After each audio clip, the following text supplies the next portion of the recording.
Welcome to Hub Dialogues. I'm your host, Sean Speer, editor-at-large at The Hub.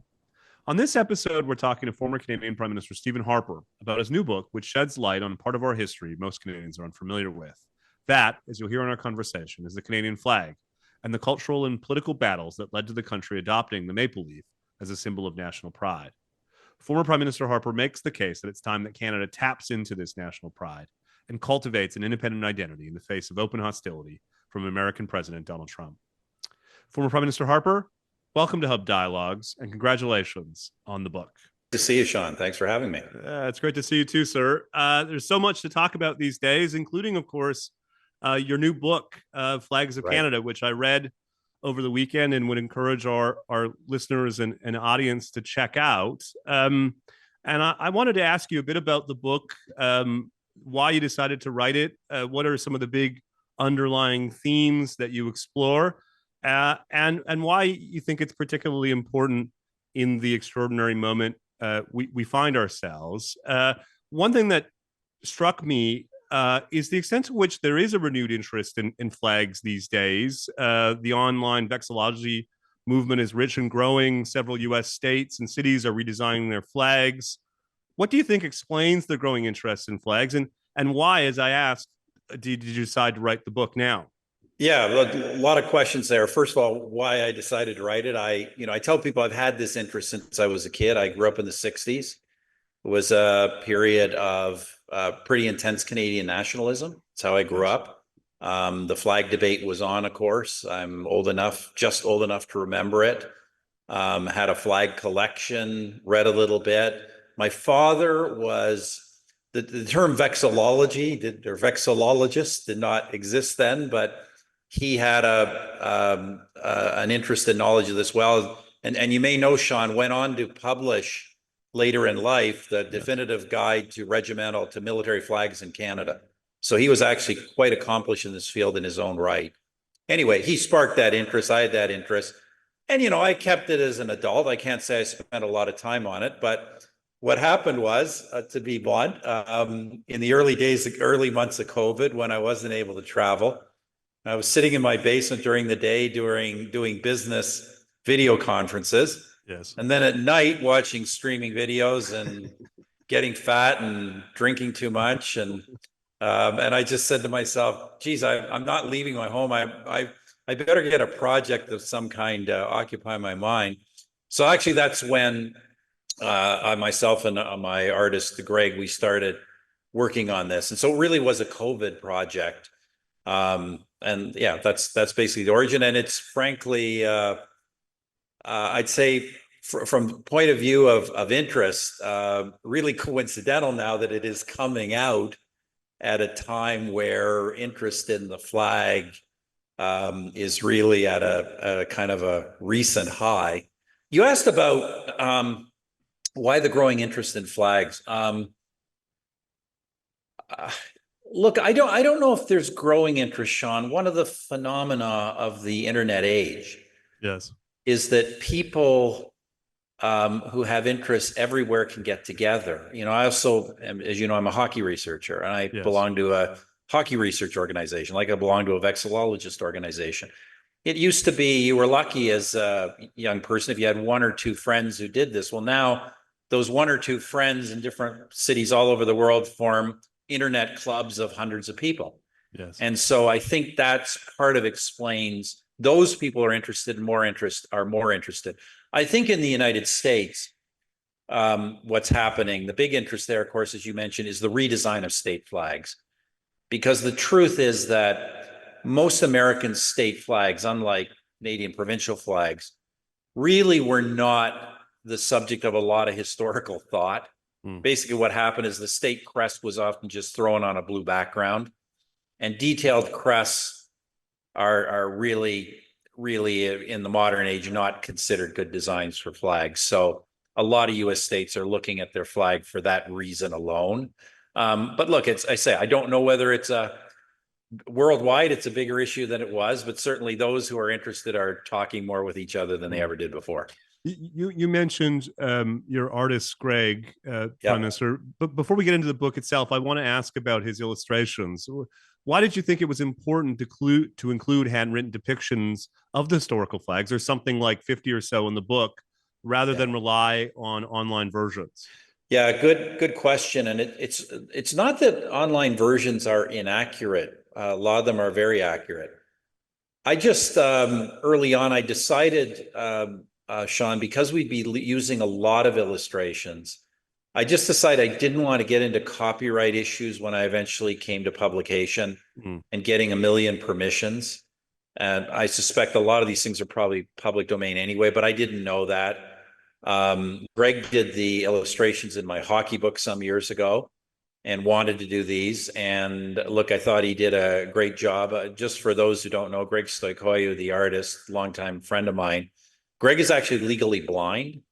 As I say, so the illustrations are more remarkable in that regard. And unfortunately, by the very end, I was actually doing a little bit of just the touch-ups myself. Greg is no longer, it kind of, his ability to do this ended with the book.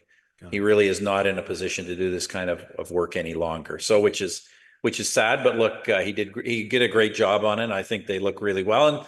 And look, we also want to, because it's often young people or kids who are interested in this stuff. We want to, to show kids that, drawing flags is kind of a fun thing to do, and you can do it well. Yeah. You write early on in the book, sir, that flags are fundamentally wrapped up in identity, history, and our collective narratives. I really liked, Right. for instance, your history of the evolution of the flags of New France through the 19th and even 20th century, and its contribution to the durability of French Canadian nationalism. Why don't you talk about the bigger insight here? Yeah. So look, there are, when you say flags represent history, identity, collective narratives, I would qualify that good flags do. There's lots of flags that are not very good. And often what makes them not very good is they have no meaning, no deeper meaning. The most impactful flags are not just colorful illustrations, but they do speak to the collective identity of the group they represent, whether that's a territorial group or an ethnic group or a religious group or whatever. And I actually think that in a strange way, flags in and of themselves, if they have that kind of connection and they are historically durable, they can actually generate and sustain in and of themselves the identity. For example, when we had Confederation in 1867, originally 4 provinces: Ontario, Quebec, Nova Scotia, New Brunswick. A lot of people don't love, so few people know Canadian history, Sean. I know you're trying to improve that, but a lot of people don't know where was the most ferocious resistance of the 4 provinces that joined to joining. Most ferocious resistance was in Nova Scotia. People would say, oh, it had to be Quebec. It was not. It was Nova Scotia. And I think part of the reason it was Nova Scotia is Nova Scotia had a flag that early. And so Nova Scotia had a kind of a visual depiction of their collective identity that went back at that point, a couple hundred years. So I think flags in and of themselves can embody that identity and carry it forward in a way that is it's a bit peculiar, but we're human beings, right? Yeah. So the book is chock full of fascinating historical details that I encountered for the first time, including, for instance, the idea that the American flag itself finds its origins in an earlier version of the Canadian flag, the red ensign. Talk about the backstory there. Yeah, this was one of the things. Look, I'll tell people I knew, obviously the outline of the book, I knew the story from my reading as a kid and later, but I actually learned some things in the course of researching and writing this book. And one of the things I learned was that the Canadian and American flags have similar origins, which I suppose shouldn't be as big a surprise when you think about it, given that they both were, kind of fundamentally came out of British jurisdictions, British imperial jurisdictions. Just talk for a second about the American flag. go back to the Revolutionary period. The British Red Ensign, and for those who don't know what that is, the British Red Ensign is just a red flag with the Union Jack in the upper left-hand corner. Yes. The basis of the flag of Ontario today. So many of your viewers will have seen that. The British Red Ensign was the British flag most commonly shown and flown in the Americas, in the British colonies of the Americas. And so it very much became unofficially kind of a flag that British colonialists identified with. And in the early Revolution, what happened was, frankly, probably under the guidance of George Washington, but we don't know for sure, the American rebels decided to sew 6 white stripes onto the Red Ensign, creating 13 stripes to represent the 13 rebellious colonies. Sure. With the Union Jack in the corner. This is the part people don't understand. The first American flag, national flag, had the Union Jack in the corner. Why? After all, they were rebelling, but they were rebelling initially against Parliament that had passed all these acts they disagreed with, in which they had no representation. The the rebels initially believed that if they kind of fought back, the king would step in, recognize their rights, and force Parliament to treat them fairly. Of course, the king took the opposite position. Yes. And at that point, they declared independence. And at that point, they had to change the flag, and they replaced the Union Jack with white stars on blue. But that is the origin of the American flag. In case of Canada, even before Confederation, but certainly after Confederation, we had a series of red ensigns with a national crest on it, just like the Ontario crest is on today, that were the unofficial flags of our country. And that was obviously when we adopted the official flag in '65. We didn't adopt the red ensign, but we still adopted the dominant red color of our flag. So, there is that link between both flags. You mentioned the adoption of the modern flag in 1965. Another insight from the book that I encountered for the first time is the extent to which the debate really finds its origins in Confederation itself. Help our audience understand the basic continuity of that debate and why, Prime Minister, it persisted for so long. Well, look, fundamentally, as we just started saying, flags are rooted in history, identity, and culture. And the history of Canadian nationhood and its identity and culture are all complex. Yes. They are not like the United States. I mean, even I said there, obviously, I just described the origin of the US and its flag. There's a little bit of complexity at the beginning. But basically, the US story is the British colonies rebel, form a united government, become an independent nation. That's not what happened in Canada. What happened in Canada was you had a series of events that developed the notion of Canadian nationhood. The first and most important thing to know, and I'm sorry if I'm taking too much time. No, please. The first and most important thing for people to understand is that the concept of Canada comes from the French. It comes from the French Canadians. There was no concept of Canada before the French Canadians. Before the arrival of European explorers and settlers, there were, hundreds of indigenous nations. There was no concept of a pan-continental country, not even a concept of what we would call a provincial kind of country. These were localized entities and nations with constantly shifting boundaries. Under the French, the term Canada comes to be employed to describe the French inhabitants of North America. And they develop a conception of a French-speaking pan-continental state. So that's the original Canadian. Obviously, eventually New France falls, you get Britain, and then you have the American Revolution. What happens then is a large number, there were small numbers of Anglophones before, but large numbers come north who disagree with the revolution. And then those two groups and others fight together in the War of 1812 and establish a Canadian identity that's no longer just French. Yes. It's French and English and others. Yes. But it is still, particularly given the War of 1812 history, it's an identity within the British Empire. And it has to be in the British Empire, Sean. Canada's the Confederation comes together, the formal unity of all these colonies comes together in 1867 for two reasons. One that a lot of people will be able to cite, and that is the end of the American Civil War. The perception of the Americans, not entirely fair, but their perception that Canada and Britain were on the side of the South.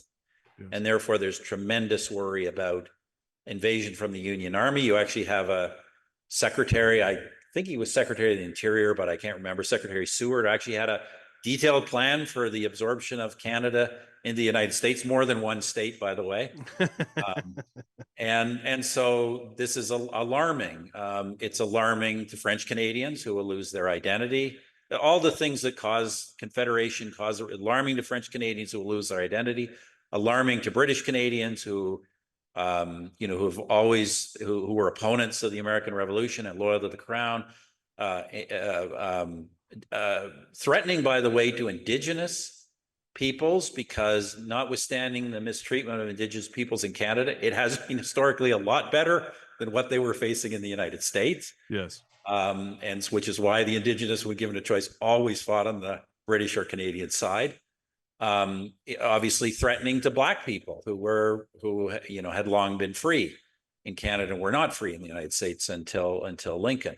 So you have this fear of invasion. But the other thing you also have, Sean, that people forget is in 1864, the U.S. cancels free trade with Canada. Yes. People forget we had a free trade agreement in the 1850s and 60s, which the American canceled. So between the cancellation of free trade and obviously the economic threat and then the threat of invasion, we pull the country together. But it's under the British Empire. And everybody, including Quebecers, probably actually especially Quebecers, want to be part of the British Empire. The British Empire provides security. The British Empire does not usually demand the assimilation of other groups. And Britain itself is a composite country. Yes. And frankly, the British Empire is by the standards of the time, their system of government is relatively free and democratic compared to many others. So for all kinds of reasons, Canadians want to be part of the British Empire, but that evolves very slowly. Canada's going from a completely autonomous confederation within the British Empire to an fully independent sovereign state happens over many steps, and it's not one point in history. And all the while, the flag is being debated. And so what would have been an acceptable flag in 1867, which frankly probably would have been the Union Jack, not even the Canadian Red Ensign, by 1965, that whole perception has changed. Yeah, what a great answer, sir. Let's pull the conversation up to the debate in the 1960s, and in particular, John Diefenbaker and the Conservative Party's opposition to the flag. Today, it's often treated as out of touch and reactionary. Talk about the mood of the debate and the extent to which the Conservatives were onside or offside public opinion. Well, first of all, Sean, I think the first thing that needs to be corrected is this was not strictly a liberal versus conservative debate. This was actually kind of a free vote in both parties. Certainly John Diefenbaker and the vast majority of the Conservative caucus were for retaining or making the Red Ensign the official flag. Yes. And the Liberal Party, certainly the Prime Minister, Lester Pearson, and the vast majority of the Liberal Party were for a new flag based on a maple leaf or maple leaves, based on the maple leaf symbol.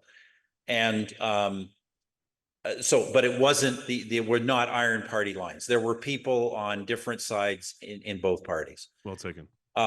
Anyway, look, by the 1960s, and say, so now we're talking in my lifetime, right? Yes. By the 1960s, for most Canadians, I think even of British background, which I obviously am, my parents were, Britain has no longer part of our political identity. My father and mother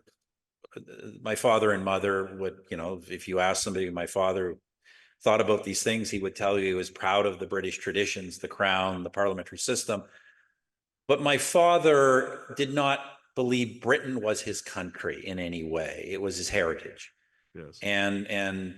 But that was not true until my father's generation, really, that was a common view.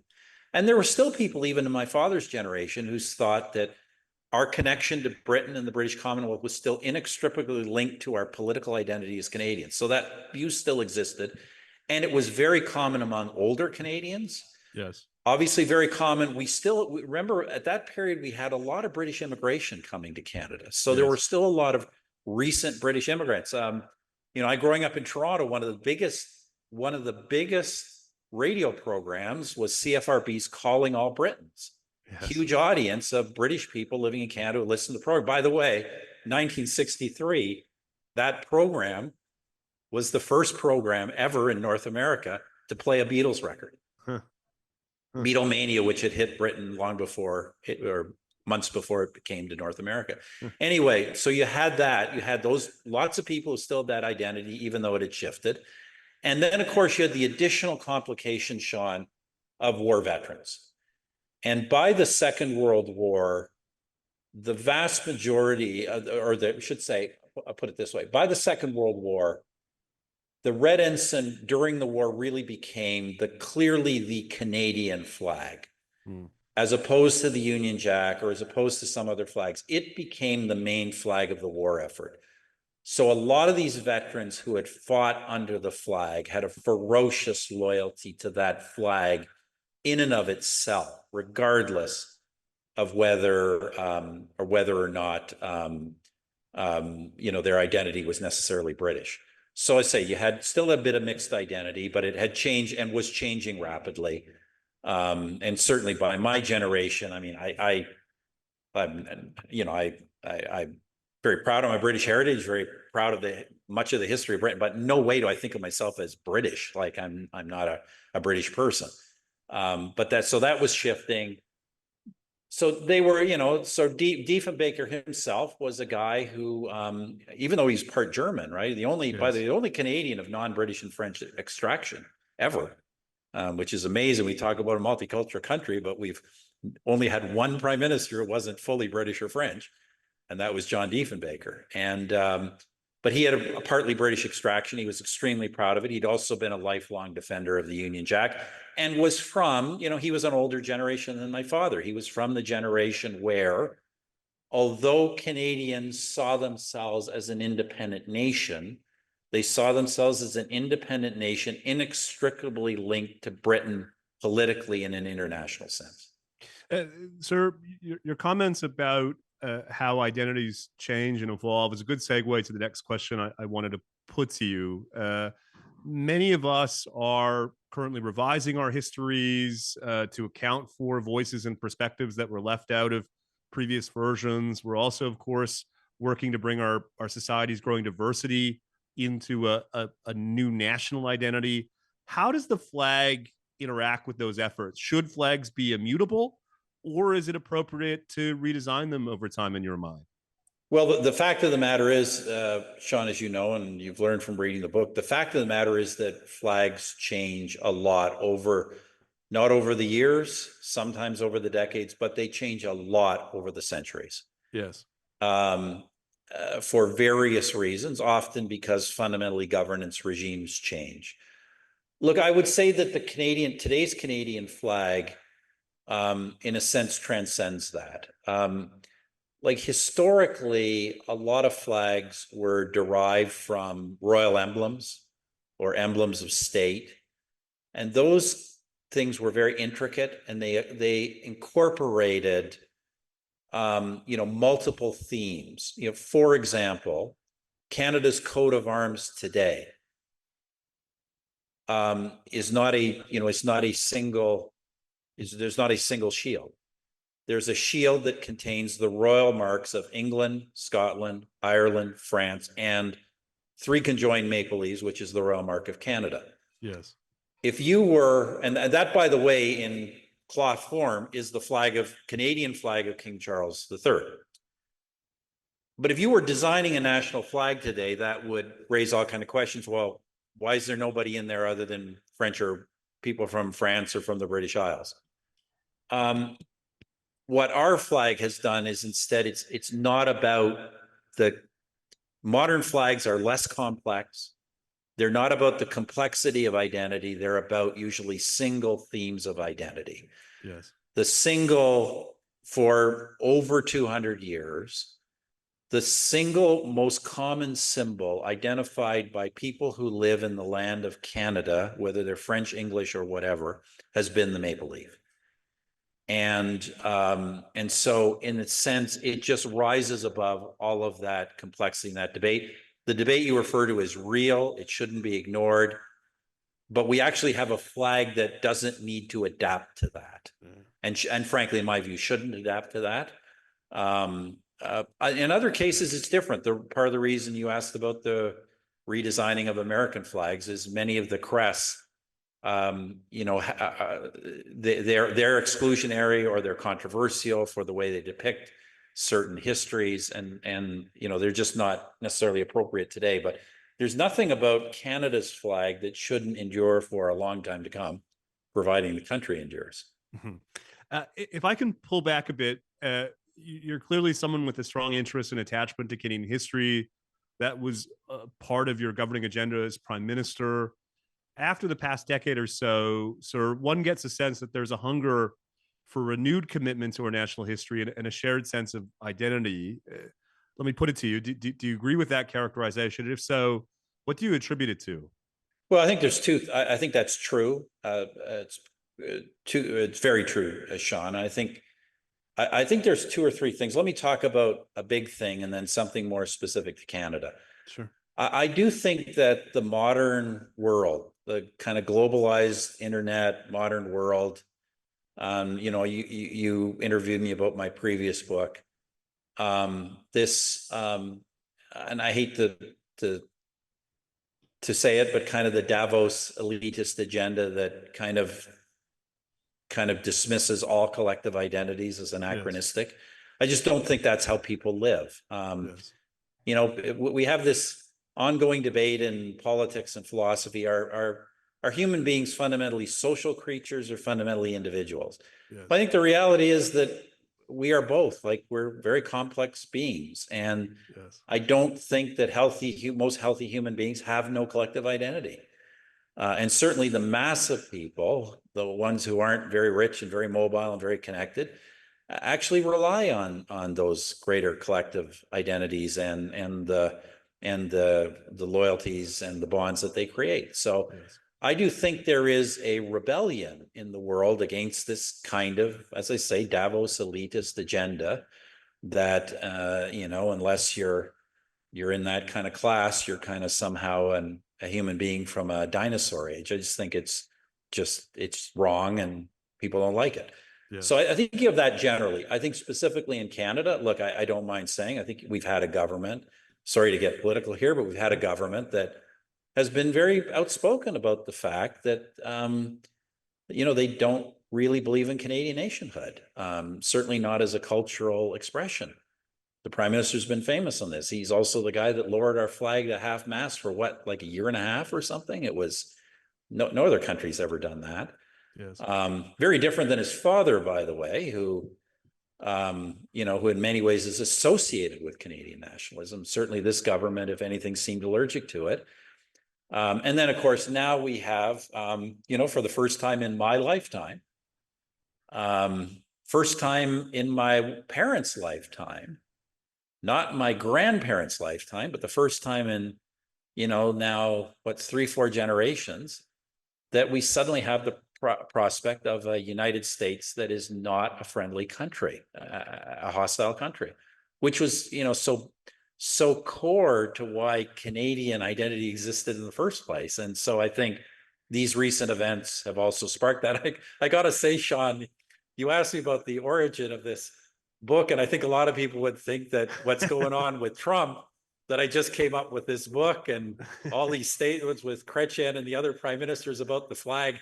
it turns out to be a wonderful marketing timing that I did not perceive in any way in 2020.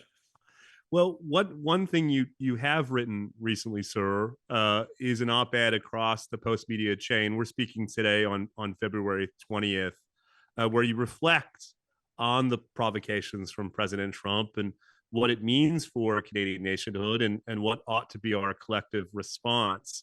Why don't I just ask you to reflect a bit on your thinking on these issues? Sure. Look, once again, just on the context of this, look, I don't need to get into the details. We can debate what President Trump means or doesn't mean, but what we have had happen, I think is very significant. What we have had happen is for the first time since like World War I, we've had an American president express open hostility to the existence of Canada. Yes. Frankly, if you told me this 3 months ago, I would have thought it was a joke. Like it, Yes. And America first and everything, obviously we get that President Trump's a different kind of president, but I never perceived that there was a hostility to the existence of Canada. And I don't know how deeply he means it, but he's expressed it often enough that it's clearly he means it on some level. And we just haven't had this. And, so it's something I think it's an opportunity for the country to take a good look at itself. Because I think we've been vastly under-realizing our potential, under-realizing our potential for independent wealth and independent action. By the way, I don't buy for a second that we are fundamentally a drain or a dependency on the United States. I think it's a mutually beneficial relationship overwhelmingly. Yes. But the fact of the matter is we have over-relied on it. And there's lots more we could be doing ourselves, but it does, in a way, it takes us back to our roots, the origin of Canada, the unity of people of French and British background, the desire for separate systems of governance, identity, you name it. Goes back it was the narrative of hundreds of years. First, the struggle of the French against the British, then the struggle of the French and the remaining British against the Americans. And that went from, the 1600s until the First World War. Yes. And it was only in 1940 that United States, rather than the United Kingdom, became our principal ally. I won't get into details, but about the Ogdensburg Agreement, the most underrated event in entire Canadian history. And then, of course, 1980, 89 under Brian Mulroney, free trade, immensely profitable economic integration. But all of a sudden, we have to kind of take a look at ourselves. I think this will all pass. I just hope we don't miss the opportunity to not just, rediscover this history and identity I think we should be very proud of, but also to look at how we are not realizing our potential as a true independent country, because I think we aren't. Well said, sir. I just want to take up your point about identity, because, as you know, there can be a tendency to define Canadian identity in negative terms. The current Prime Minister recently went on American television and essentially said we define ourselves as not being Americans. This strikes me as a rather thin conception of Canadian history, of Canadian identity. What do you think? How do we cultivate a thicker, more positive model of Canadian identity? So, as you know, Sean, having worked for me, that I've always been a strong Canadian nationalist, Yes. who's very, knowledgeable and proud of our history and identity. I'm at the same time who's been very pro-American. Yes. I think the United States is a marvelous country. Yes. Amazing creation, created out of a revolution. Almost no countries created out of a revolution succeed. The American experiment did. So, I never saw any contradiction with being pro-American and embracing the importance of that relationship to us, while also understanding that we're just not the same. When I go to the United States, I'm acutely aware that I'm not American. It's hard to describe. Obviously, there's subtle differences in speech and language. and in other cultural attributes, but they're real. I often have my Quebec friends will say this to me. You know, Quebecers who grow up in a strictly French environment, often with that sovereignty, nationalist kind of education system in the background, growing up thinking, well, English Canadians and Americans are the same. But they'll tell you when they start traveling, the English Canada, the United States, they tell right away they're not the same. Yes. And it's not that I think the Americans are worse or we're better. It's just that it's different. It's a different history, different system of government, different different culture, different, you see it in business, different business culture, a different way of relating to the world. Can I put tangibles on that? It's hard. One of the ways, quite frankly, and it's a contradiction, one of the ways is that back to the kind of dual origins of Britain and France, and back to the nature of British identity itself, our cultural identity and political cultural identity of Canadians has never been homogeneous. Yes. It's just the reality that there are these different perspectives on the country, whereas the United States has a homogeneous political culture. Now, that's, I think, the official political culture. The underlying reality, Sean, that I find is Americans are much more, on a personal level, much more tribal than Canadians. Hmm. Their loyalties to school, to fraternity, Yes. are intense. Whereas Canadians, in spite of our more nuanced and varied identity, there's actually not those kind of tribal barriers are just not that great. On that level, on a kind of a social level, we're much more individualistic, but on a political cultural level, it's a more complex identity. It's just different. It's, somebody said to me, if an American said to me, what I guess Doug Ford faced this on Fox, like, why don't you want to join us? Why do you hate us? There's lots of other families I admire, but they're not my family, right? Yes. Sir, as we wrap up, we've been talking about the relationship between flags and these broader questions of Canadian identity, particularly in this extraordinary moment. And one thing I've thought a lot about over the years, including having spent time in your office, is how much of this sense of identity can be galvanized and shaped on a top-down basis through government programs or initiatives, and how much of it must ultimately be bottom-up. How would you respond? What's the balance between political leadership and a more organic form of culture evolving over time? Yeah, look, Sean, you won't be surprised for my answer. Very much has to be bottom up. You can't impose culture from above. Now, what you can do through flags or through cultural programming or whatever is you can, if you have, if you really are locked into the genuine culture, you can express it, you can bring it out, you can find ways through artistic or other expression of embodying it, but you can't manufacture it. And embodying it is important. You can preserve it and sustain it, but you really cannot manufacture it. And I think there was a time when organizations like the CBC and the NFB did great jobs of capturing Canadian culture. I grew up, this is really dating me. I grew up in the 60s with a show called The Forest Rangers, which is a wonderful embodiment of kind of Canadian culture of the era. I think that's changed. I think so much of what we call culture today is just, just support for industrial products or for what somebody wants the country to be rather than what it actually is. Final question. At the backdrop of our conversation has been this moment of heightened nationalism, which, as you set out in your post-media op-ed today, sir, can be pulled in different directions of varying utility for the country. How do we channel those popular sentiments in a constructive and prosperous way?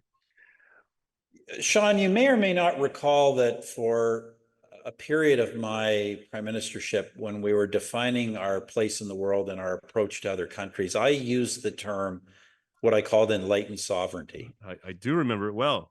And the reason I use that term was that, at heart, I am fundamentally a nationalist, and I thought my responsibility as Prime Minister was always to Canada first. But that, to also understand that given the complexity of the world and Canada's engagement in the world, that isn't just about Canada only. That has, that you have to see the linkages of your interests to those of others and form beneficial relationships. And so, look, Canada, unlike the United States, there never has been isolationism in Canada. In fact, it's been the opposite. Canada has always been kind of fundamentally linked in the world with a major power. Yes. First with France, then with Britain, and then, not politically, but in all kinds of other ways with America. Sure. And that's so and as a consequence, we've always been engaged in the world as those big powers have been engaged in the world. And we need to stay engaged in the world because the reality is that our country has to be an open trading country to be prosperous, and always has been. I think the opportunity for us now is to say that, while these relationships have been and remain vitally important, France is still important to us, Britain is still important to us, America is still very important to us, that why don't we really become a truly independent country? Globally engaged, globally competitive, business culture, et cetera, but one really capable of independent action, capable of selling our goods and services, not just to each other, which we can't quite do today, but around the world, capable of defending of asserting our sovereignty over all of our land, sea, and skies. And people say, oh, geez, that's expensive. We are the 10th largest economy in the world. Like, we sometimes think because we sit beside the United States, we're small. We're not small. We're only small in relation to America. We're a huge country, a huge, prosperous country that is frankly vastly under realizing its potential for prosperity. And so let's use this opportunity to, while retaining those relationships, including obviously the critical American relationships, will remain important for our security and economy for forever. At the same time, be just a more independent country on all of these things, a genuine sovereign nation. And this is our opportunity to look at ourselves and say, rather than get mad about what Trump is saying, let's just get on with really building this country. What a brilliant way to wrap up our conversation. The book is Flags of Canada, the Right Honorable Stephen J. Harper, Canada's 22nd Prime Minister. Thank you so much for joining us at Hub Dialogues. Sean.